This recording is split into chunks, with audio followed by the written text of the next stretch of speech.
This is the Moonlight Graham Show, a freewheeling conversation with the role players, the underdogs, and guys with flat-out great stories in sports. Welcome back to the Moonlight Baseball Hour. It is your host, Tim Flattery, here with my brother and co-host, Neil. Neil, how's it feel to be back on the Moonlight Baseball Hour? Feels great, Tim. I guess I should ask the question to you, though. I mean, how are you holding up with having the Twins at home now?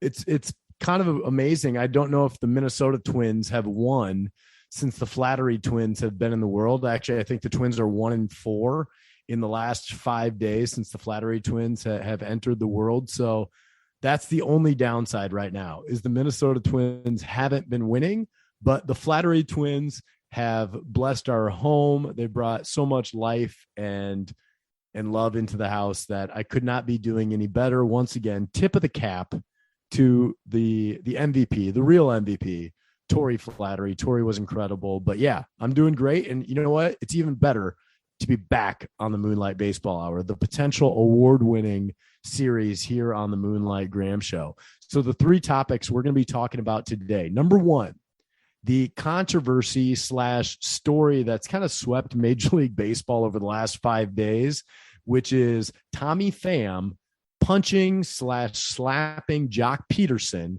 in the outfield before a game late last week. Number two, second topic we're going to be talking about is twins, not the Minnesota Twins, but twin brothers that have appeared in the major leagues. Of course, this is a topic on my mind lately. And the last thing we're going to talk about is the Minnesota Twins are in a little bit of a skid right now.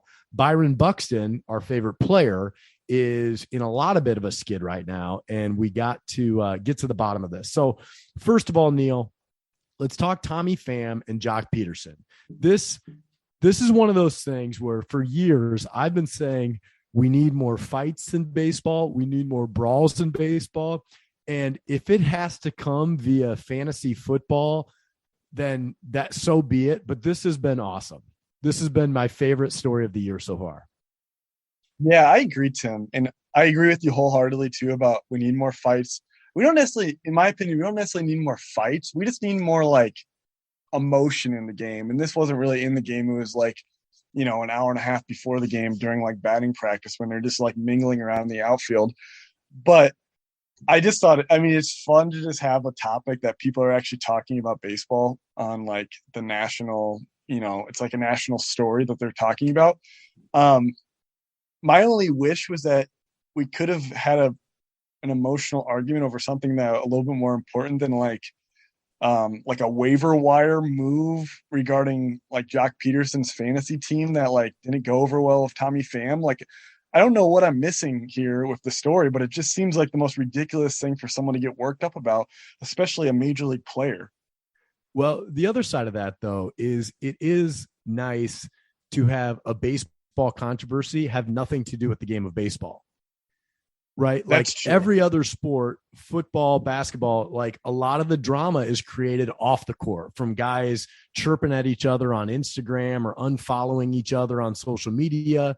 We see that all the time, and we never have much of that in baseball. And so I actually kind of like it that we have something in baseball that's off of the field. So it doesn't have to do with instant replay or steroids or whatever else, right? Or it's like, oh, somebody threw a no-hitter and nobody cared. Those are the kind of stories that baseball has had that have made the national news. It's nice that it's something that has nothing to do with the game, and it's just focusing on, Joc Pederson, who's kind of a WWE-like character in baseball. That's a good point, Tim, and I didn't really think about it that way. But from our standpoint, it's kind of the perfect story for us to talk about. Because I think one of the reasons why we wanted to do this baseball podcast is because we kind of saw how, it's been harder to have conversations about baseball because, whether it's the numbers or the analytics or whatever the case may be, it's just hard to talk about maybe the day-to-day grind of baseball when everything's kind of so black and white with the numbers and that sort of thing.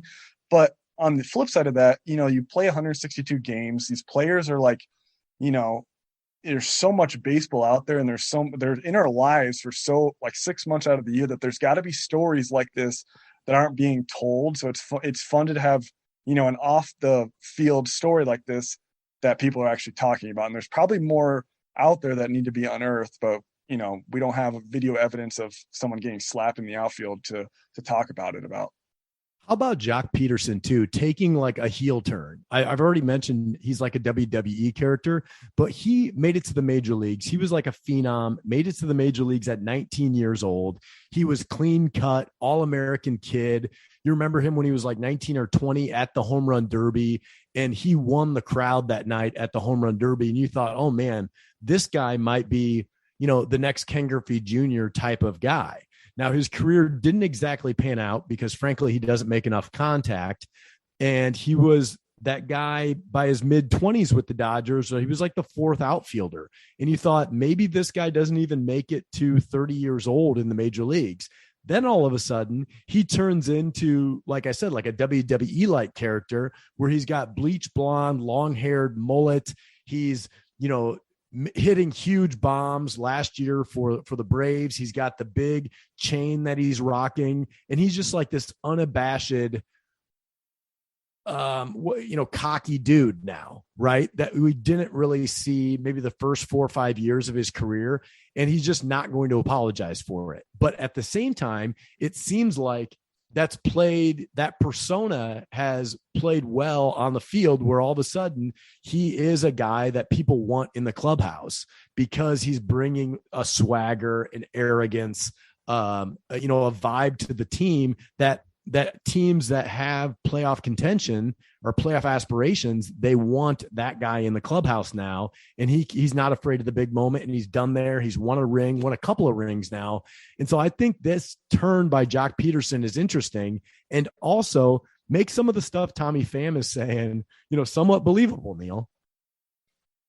Yeah, I guess I didn't know. My takeaway from this whole situation was maybe that Joc Pederson wasn't all that well liked.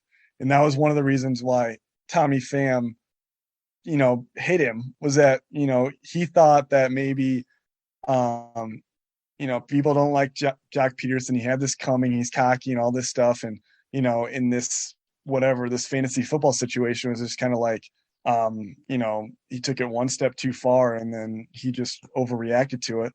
But as far as Joc Pederson goes, I agree with you, Tim. And I've kind of like, he's one of those guys where he's almost like the prototype of like a lot of maybe what people could say is wrong about today's game. Like his stats are usually like he bats like, he hardly bats for any sort of average, but he draws a lot of walks. He hits a lot of home runs, and that's about all he does, but he gets good production that way. But yeah, it's been fun over the last couple of years to see him kind of make a name for himself with his personality and that sort of thing. The other part that's interesting about this is that a group of notable major leaguers are all in the same fantasy football league. Like, it's not like Joc Pederson's playing with his high school buddies. No, the commissioner of their fantasy football league is the best baseball player alive. Well, not alive. The best baseball player playing today, Mike Trout, right? As long as Barry Bonds is still alive, he's probably the best player alive. Well, I guess Willie Mays is still alive too.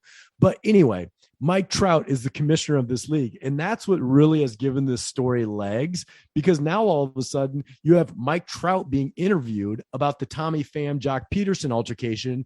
And it's like on him as the commissioner of a league to have a statement ready of this, but it's just a stupid fantasy football league. But that's why it's even more fun, because it's creeped out like there's other major leaguers in this league, right? Eric Hosmer's in the league. Manny Machado's in this league. And it sounds like it's really a West Coast fantasy football league where you have a lot of guys that play on the West Coast that are in this fantasy football league. And it's just like, man, could you imagine the message board or the group text thread to read through that? How much fun that would be as a fan? Yeah, exactly, Tim. And I wonder how much money is actually on the line here. Like I would have no way of even guessing how much money these guys are playing for. I would guess it'd have to be like a significant amount of money for Tommy Pham to get all that worked up about it, though. Like, would you have any idea how much money these guys would be playing for? No. That's a good question. And I was actually at a wedding a couple of weeks ago, and there was a moonlighter there that spent 5 years in the major leagues. And he is in a similar fantasy football league as the one we're talking about. And as it happens, at that wedding a couple of weeks ago, before this even came out, he and I were talking about this fantasy football league where he is in it with Buster Posey and Brandon Crawford and a lot of guys that came up with the Giants around that era. And they're still playing in that same fantasy football league. And those guys get together for a golf trip before the season starts every year. And they were talking about where they're going to go this year. And so I've got to imagine that it's not like a boatload of money, but it's probably under 5 figures would be my guess. So my guess would be each guy's putting in somewhere between $1,000 and $5,000. So for them, it's not a ton of money, but together, if you have 10 guys in the league, the winner's going to be taking home, let's say $30,000 to $50,000. And so I think it's less about the money and more about the, competition, right? And beating Mike Trout at something. Yeah, exactly. And I kind of take that back about Joc Pederson. He's having actually a really good year so far. And quietly, Mike Trout's having the best year. He's on pace for having the best year he's had so far in the majors. And, people are talking about the fantasy football league, and they aren't really talking about his production on the field all that much yet. Yeah, I mean, Trout's amazing. Yeah. Where are you at on fantasy sports right now? Like you're around the same age as these guys. Are you playing fantasy football? No, I haven't played for like the last couple of years. I just, I don't know. I just never really got into it. I know when I did do it, it was the most interested I was in, in the NFL when I did play it, but it just got to be a lot of work, and I just didn't do it. What about you? I gave it up like 3 years ago. I was in a pretty fun league with a lot of guys from Fort Dodge for a bunch of years. We had a blast doing it, but it just takes up way too much time. And I don't know how people can, well, I guess I know how people can, carve the time out, right? They just kind of all day Sunday and Monday, they just, sit there staring at the TV and watching football. So I get that part of it. But at some point, I just got really tired of watching that much football. Yeah, I know what you mean. And from my standpoint, the most fun part of it was just the draft. And once the draft's over, it's like there's only so much you can do. And, I don't have time to like formulate these trades and that sort of thing. And I don't really like following fantasy football people online and that sort of thing. So I don't know. I had enough of it. Anything else there? I don't think so, Tim. What else could happen with this story that would keep it going?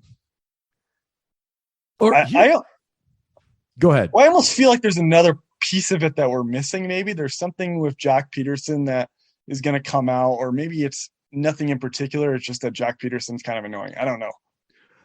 Do the rest of the text messages get leaked? I kind of thought it was a little underhanded by Joc Pederson to be displaying the group text. Like that's a little bit of breaking code there. If somebody went to the media, whoever it might be, and just was showing my text message, not even the media, just showing my text messages in a group thread to somebody else, I'd feel a little bit violated. Right. Yeah. And to show that to the media, I think is a little bit like crossing the line. Granted, the GIF that ticked Tommy Pham off was hilarious. And for somebody to get so mad about that and take it the wrong way is just so funny. But I do think, you're breaking a little bit of bro code there by leaking text messages to the media. I know, especially when you're in the public sphere like that, you're in the major leagues, you're getting interviewed every day. I just feel like that's got to be a big no-no to show people's text messages to other people. Yeah, that's the only part. But yeah, hopefully something else comes up so we can talk about it next week. I'd like to see the rest of well, I shouldn't say that. I don't want to see the rest of the text get leaked, but that would be the thing that would be the most interesting. Yeah. I'd like to see like a peek under the hood of what Mike Trout's actually like. He's probably just what he is on TV. He's probably pretty boring. There's probably not much to him, but I'd like to see like actually what he would talk about. So we had twins last week. As of today, we're recording this on June 2nd. The twins were born last Thursday on May 26th. They are a week old today. So naturally, the twins are born, and right away I'm like, how many sets of twins have played baseball in the major leagues? Thinking that a lot. Like I was thinking there's probably maybe 30 or 40 sets of twins throughout the years that have played in the major leagues, with the assumption that most of them played, back in the early days, right? In the 1900 through 1930s. And Neil, I was shocked to find out there's only been 10 sets of twins in baseball history to appear in the major leagues. What do you think about that? I was completely surprised too. I was wondering if I was maybe looking at the wrong list or something. Cause I think we look at the game and we see there's a lot of sets of brothers that have played in them. I mean, I don't know if there's a lot, but there's a lot of notable ones that we can think of. Well, there's tons of brothers and there's tons of family connections through the years, right? There's a lot of father-son. There's even fathers and sons that have played together. But as far as actual twins go, there's only 10. I only really, and maybe you're different, but I only knew of 2 of them. I only recognize 2 of them on this list. And that's Ozzie Canseco and Jose Canseco and Taylor and Tyler Rogers. Yeah, same with me. So here's the list, and going from oldest to youngest. So early 1900s, you had George and Bill Hunter. 1915, you had Joe Shannon and Red Shannon. 1920, you had Ray Grimes and Roy Grimes. Love those names. 1921, you had Bubber and Claude Gennard. 1953, you had Eddie and Johnny O'Brien, 2 solid Irishmen there. 1980, you had Marshall Edwards and Mike Edwards. Both of those guys were pitchers. Mike actually had a little bit longer career. And then in 1980 for Stan Clyburn, and 1984 through 88 for Stu Clyburn. So there was actually a 4-year gap between when Stan entered the majors and when Stu did, but Stu actually had the longer career there back in the 80s. And then, of course, you have Jose and Ozzie Canseco. Jose Canseco, of course, played 16 years in the major leagues. Ozzie Canseco, his identical twin brother, played 26 total games in the majors. Then you had, actually, Neil, this was another one that I knew. I should have mentioned this earlier. You had Damon Minor and Ryan Minor in the early 2000s, late 90s and early 2000s. The reason why I know who Damon and Ryan Minor are is most people say Ryan Minor is a footnote in baseball history because he's the guy that replaced Cal Ripken Jr. in the starting lineup when Cal Ripken's streak was ended. But for me, Ryan Minor will always be the All-American Big 8, first team all Big 8 basketball player. And I cannot believe Ryan Minor chose to play baseball over basketball because he was the guy that killed Iowa State on those Fred Hoiberg teams from like 94 through 96. So Ryan Minor actually scored just under 2,000 points for Oklahoma. He was a 2nd-round draft pick in the NBA, but chose to play baseball, ended up playing parts of 4 seasons in the major leagues, but never really had a great major league career. I mean, the guy was 6'7". He was a 6'7" third baseman. Always a little bit surprised he didn't pick the NBA over Major League Baseball. I think in today's world, Ryan Minor is playing basketball, not baseball. But that's why I remember Ryan Minor, because he was a twin. And I'll never forget watching him hoop it up for Oklahoma. And then, of course, Neil, Taylor Rogers and Tyler Rogers, who they might be, 2 of the better relievers in the game today. Tyler Rogers, of course, is a submarine right-handed reliever. Taylor Rogers has been the closer for the Twins for like 3 seasons. They just got rid of him in the offseason, but both of them are very productive relievers in the game today. Yeah, and I guess I kind of took it for granted that they were twins. And until I looked at this list, I guess I didn't realize how significant it was that they were both twins. They're both good, and they're both playing in the majors right now. I just figured, kind of how we had mentioned before, that, this is baseball. Brothers play. This happens sometimes. But really, for 2 twins to be, top-line relievers in the majors at the same time for different teams, it's pretty significant. It was kind of a cool gesture how they did last year. Or was that last year that they brought the scorecards out together? I think that was last year. Yeah, that was last year. Yeah. So it is pretty cool to see. Well, the other thing is, the more I thought about it, the more I was not surprised. Like with baseball, so much has to happen right just to get, if you're not like a Mike Trout type player and you're just a guaranteed this guy's going to be in the major leagues, you got to catch a couple of breaks on the way up, right? Somebody in front of you who's got to get hurt, and you got to get one of those breaks for you to make it to the major leagues for most guys. And then once you get your chance, you got to make it worth it. And for that to happen to two guys that happen to be identical twin or fraternal twins, it's just the probability is really low. And I think that has played out. But with that same concept in mind, because baseball is such a skill sport and like your body type has less to do in baseball than it does football or basketball, I got to thinking like, well, what does it look like for sets of twins that have made it to the NBA or made it to the NFL? Thinking that in the NBA, if you have twin brothers that are 7 feet tall, they're probably going to play in the NBA. In the NFL, if you have twin brothers that are 6'7", 290 pounds, they're probably both going to make an NFL roster, just because the percentage of people that are that size that make it to the NFL or the NBA is very, very high, based strictly on body type, right? Like the amount of 7-footers in the world compared to the amount of 7-footers in the NBA. It's like, if you're a 7-footer in the world, the NBA has scouted you and knows who you are.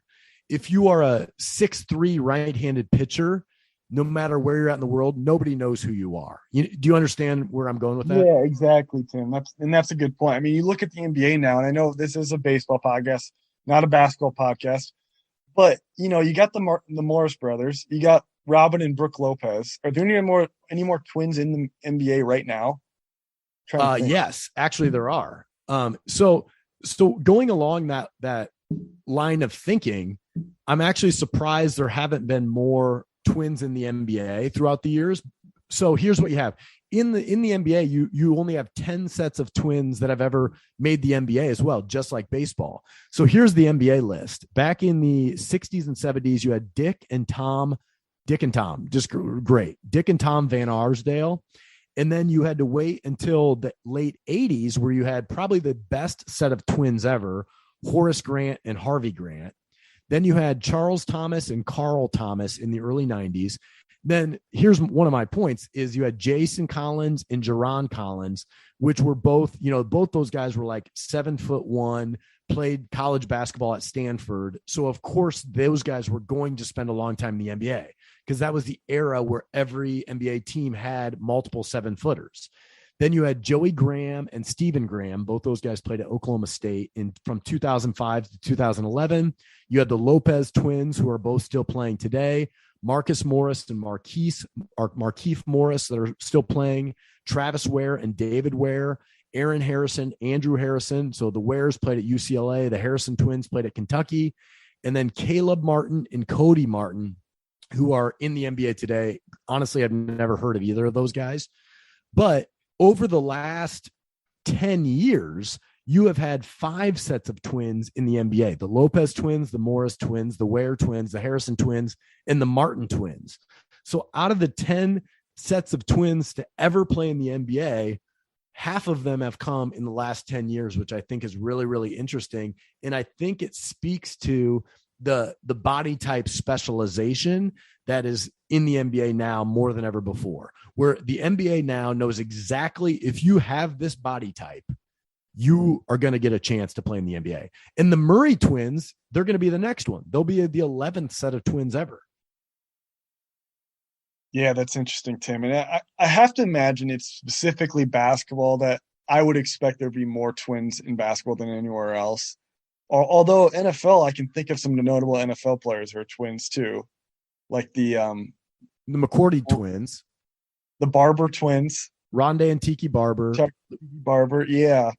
I'm actually surprised in the NFL there's not the most. I would have thought the NFL would have the most, simply because NFL scouting is so hard.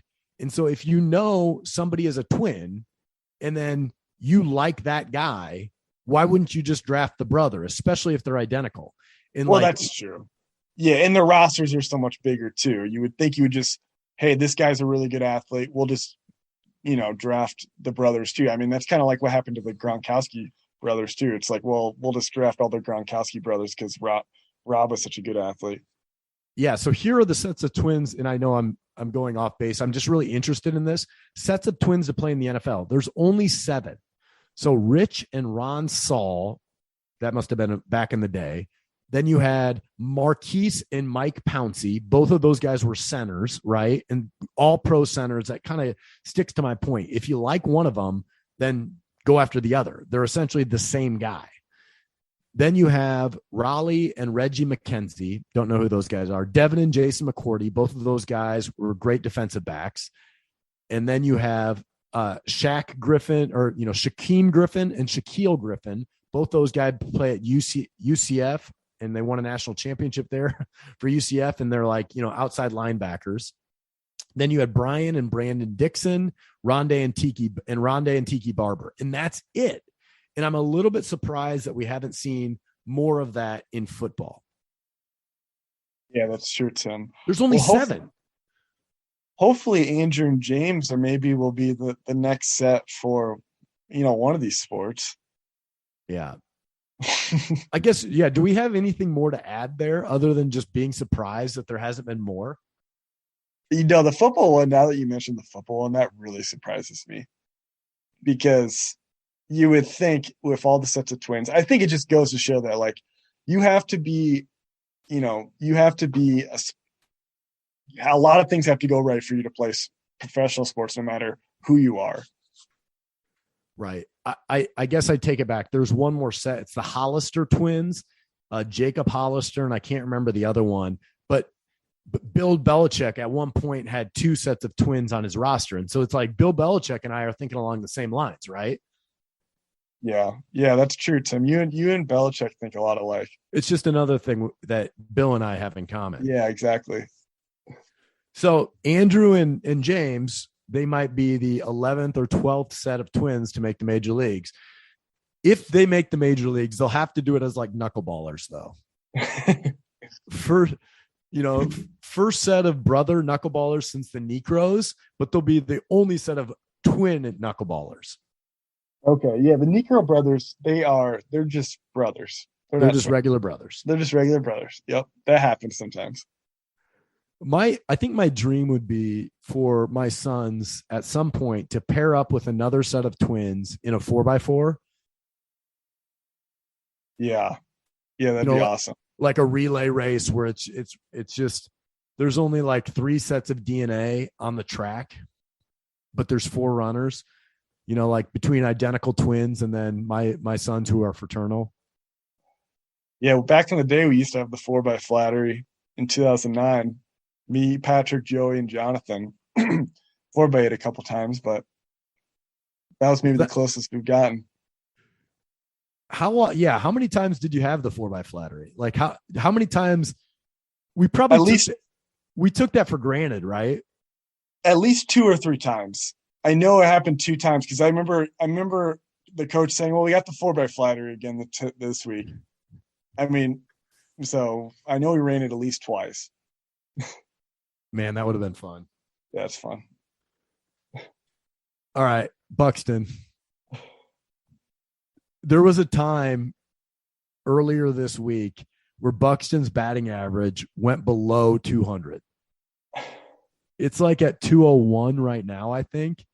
And, it wasn't too long ago, a month ago, Buxton was hitting like 360, leading the league in home runs.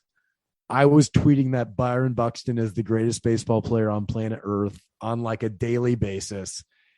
And he kind of got banged up. He had like a string of little injuries over the course of 2 weeks. And it seems like he has not been the same since. And it's been hard to watch.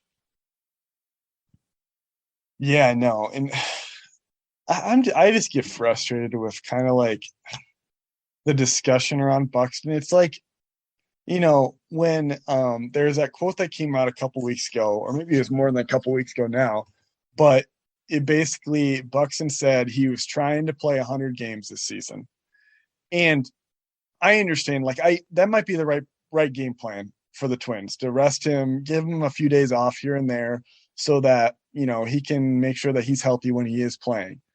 But I just think from a fan standpoint, I think I'm allowed to be disappointed with that being the prognosis. Like, I want to see him play more. And, maybe hindsight's 2020, but it seems like, to me, I'd like to think that maybe some of his struggles have come from just like not being able to get into rhythm of playing day in and day out, where he's getting a day off every third day, where he's not really getting into a rhythm. But I don't know. I think part of it with Buxton is just, we're going to go through streaks. It's just going to be streaky here and we're going through a low streak right now, and hopefully he picks it back up soon. I do think he's hurt. Yeah. Or he's hurting, I don't know if he should be on the injured list. I don't think so, but like, he's trying to gut through it. And I tip the cap for him, but he's not 100% healthy right now. The 100 games thing surprised me for a guy like Byron Buxton, who, for Twins fans, everybody is behind Buxton. There's no Twins fans that I know that are negative on Buxton. Now, we all want him to be healthy. It's been bad that he hasn't been as healthy as he should have been throughout his career. But I don't think anybody's anti-Buxton. So I was a little surprised just that they came out and said that we're just shooting for 100 games, because it really took a negative spin on Byron Buxton, where it didn't seem like we needed any more negativity around him. And I was just a little bit surprised that there was that statement out there, when, if I'm Minnesota Twins PR, everything that I'm going to do about Byron Buxton is going to be spun in a positive light. Yeah. And I bet they weren't happy that came out. Cause I know Buxton has been pretty candid when he does interviews and stuff.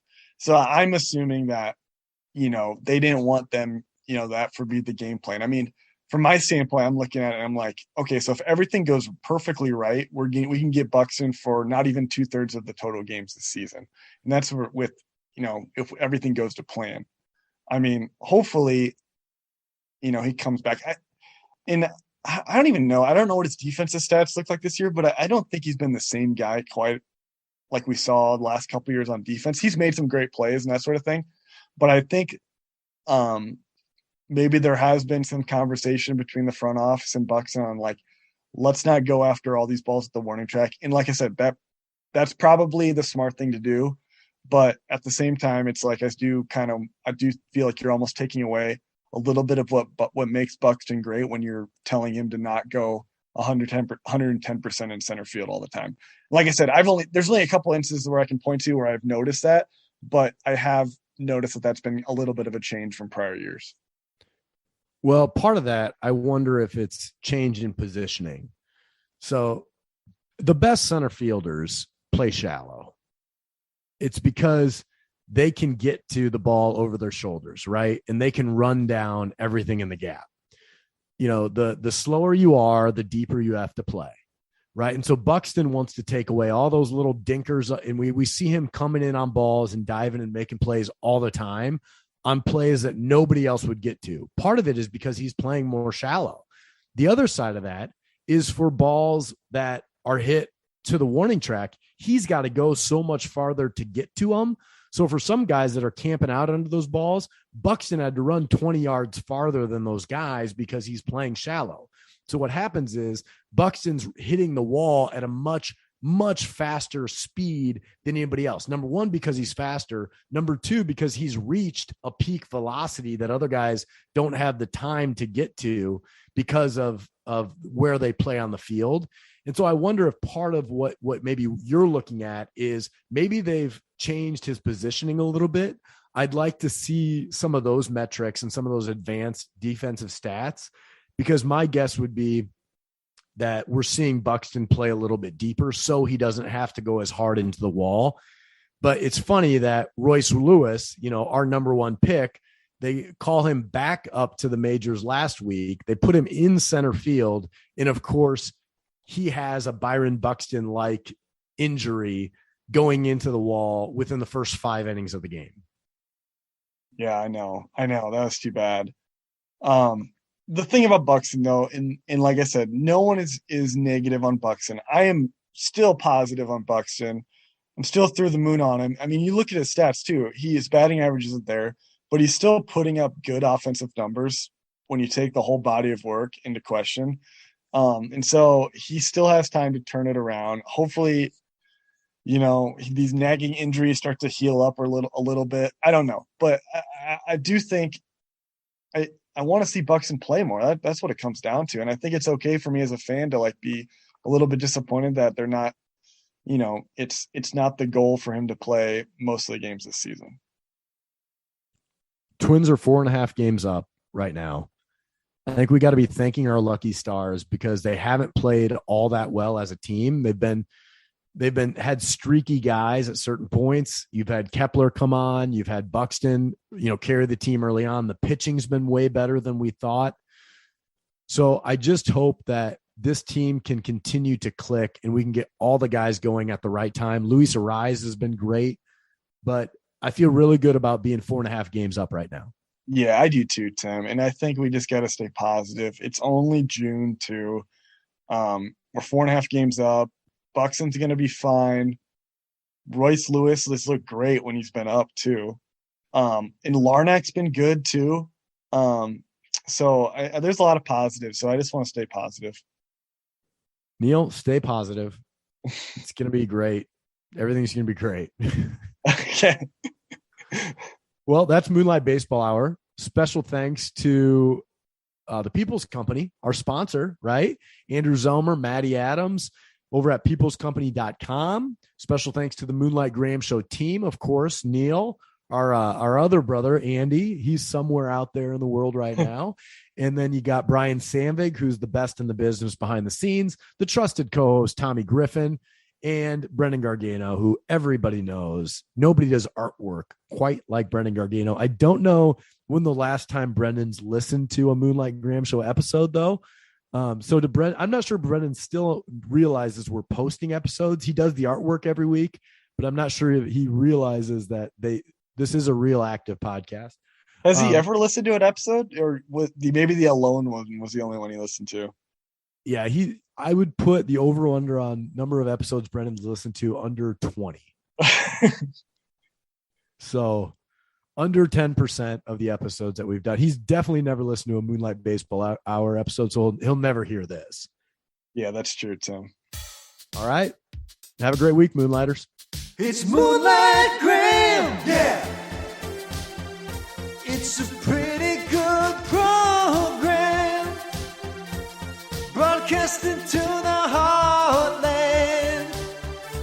Sports stories for the everyman. It's Moonlight Graham, yeah. Please follow us on Instagram. You're loving us on Twitter too. You download every pod we do.